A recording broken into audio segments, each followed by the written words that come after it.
2024 के इलेक्शन से पहले तो बहुत बुरे हाल थे। हम लोगों ने रिकॉर्ड ग्रोथ देखी अबाउट 40%। ये साल किसानों पर बहुत बुरा गुजरा है।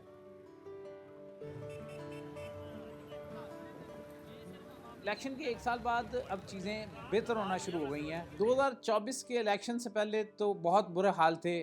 डॉलर अपने अरूज पे चल रहा था और इन्फ्लेशन अपने टॉप पे थी और 2024 लोग यही करके बैठे थे कि नई गवर्नमेंट आएगी, इलेक्शन होंगे तो चीज़ें बेहतर हो जाएंगी। पिछला साल जो था वो हमारी इंडस्ट्री के लिए तो बहुत अच्छा।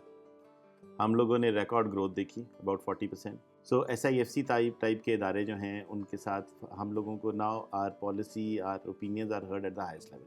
हाँ, कुछ डाउन साइड्स हुए, कुछ फॉर्चुनेट, कुछ अनफॉर्चुनेट कुछ डाउन साइड्स हुई, इंटरनेट डिस्ट्रप्शन हुई, कुछ और इंफ्रास्ट्रक्चर की चीज़ें हुई। बट बाय एंड लार्ज हमारी इंडस्ट्री का जहाँ तक ताल्लुक़ है, हमारी गवर्नमेंट से इंटरेक्शंस हैं और अगर हमारी बात गवर्नमेंट ने जिस तरीके से सुन रही है, अगर उस पर अमल भी हुआ तो वी सी नो रीज़न कि हम एक बहुत बड़ी IT पावर नहीं बन सकते। 8 फरवरी 2024 से लेकर 8 फरवरी 2025 तक ये साल किसानों पर बहुत बुरा गुजरा है। इसमें सबसे पहली फसल जो किसान ने लगाई हुई थी और वो आई, वो थी गंदम। गंदम हुकूमत ने किसान से ख़रीदी नहीं और आज तक किसान के घर में वो गंदम पड़ी है।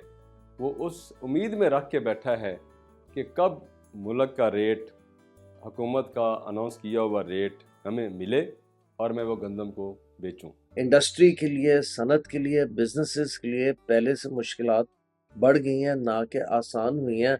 एंड इसका आपको अंदाज़ा लार्ज स्केल मैन्युफैक्चरिंग के डिक्लाइन में नज़र आता है, प्रोडक्टिविटी के डिक्लाइन में नज़र आता है और गिरती एक्सपोर्ट्स में नज़र आता है। एंड गवर्नमेंट ने कोई ऐसा स्टेप नहीं लिया जिसमें गवर्नमेंट फैसिलिटेट करे बिजनेस को, इंडस्ट्री को।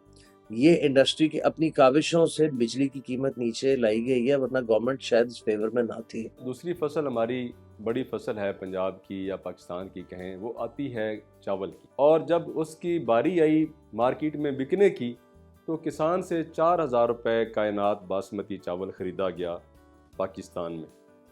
आज उस चावल को बिके अभी 2 महीने हुए हैं उस किसान की फसल को और मार्केट 400 गुना जंप कर गई है। तकरीबन एक हफ़्ते के लिए, कुछ अरसे के लिए, 2-3 दिन के लिए बहुत ज़्यादा था और एक हफ़्ते के लिए हमारी कुछ डिस्ट्रप्शन हुई इंटरनेट की, उससे हमारा कुछ नुकसान भी हुआ। हैविंग सेड दैट, अच्छी बात यह है कि now we have a complete road map. VPN की पॉलिसी डिक्लेयर हो गई है।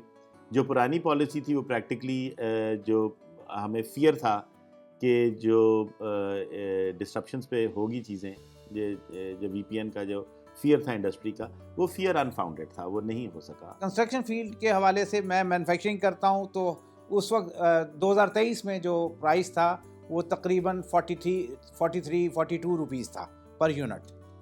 फिर उसके बाद इंक्रीज़ होते होते वो 61 तक गया।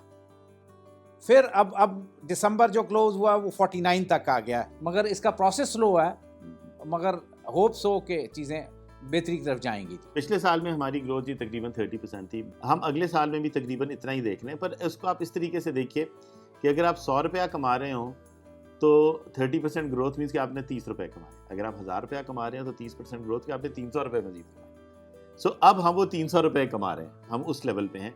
सो ग्रोथ को कंसिस्टेंट रखना requires a lot more effort. इस एक साल में मंडियों वालों ने, क्योंकि हुकूमत रेगुलेट करती है मंडियाँ, हुकूमत ने उनको रेट वो बताए हैं कि साबित कर सके कि महंगाई नहीं है, लेकिन उस महंगाई कम करने का या किसान को दबाने का या मंडियों को दबाने का क्या फ़ायदा, जिससे आपकी जो मेन मईशत है किसान, वो मर रही है। मगर एक साल में ये है कि रॉ मटीरियल के इंटरनेशनल प्राइस नीचे आए हैं, फिर उसके बाद इंटरनेशनल फ्रेट भी नीचे आने शुरू हो गए। ऑयल के प्राइसेस स्टेबल रहने की वजह से, मतलब ऑयल के प्राइसेस ठीक हैं, तो ये इंटरनेशनल फैक्टर भी बहुत बड़ा हिट है। तो चीज़ें गेटिंग बेटर। हमें अपनी कंट्री परसेप्शन पे, मार्केट एक्सेस पे काम करने की ज़रूरत है, एक ज़्यादा बिजनेस फ्रेंडली इन्वायरमेंट पे काम करने की ज़रूरत है। इन सारी चीज़ों को हमें एड्रेस करना है अगर हमने पाकिस्तान की इज्तिमाई एक्सपोर्ट को बढ़ाना है।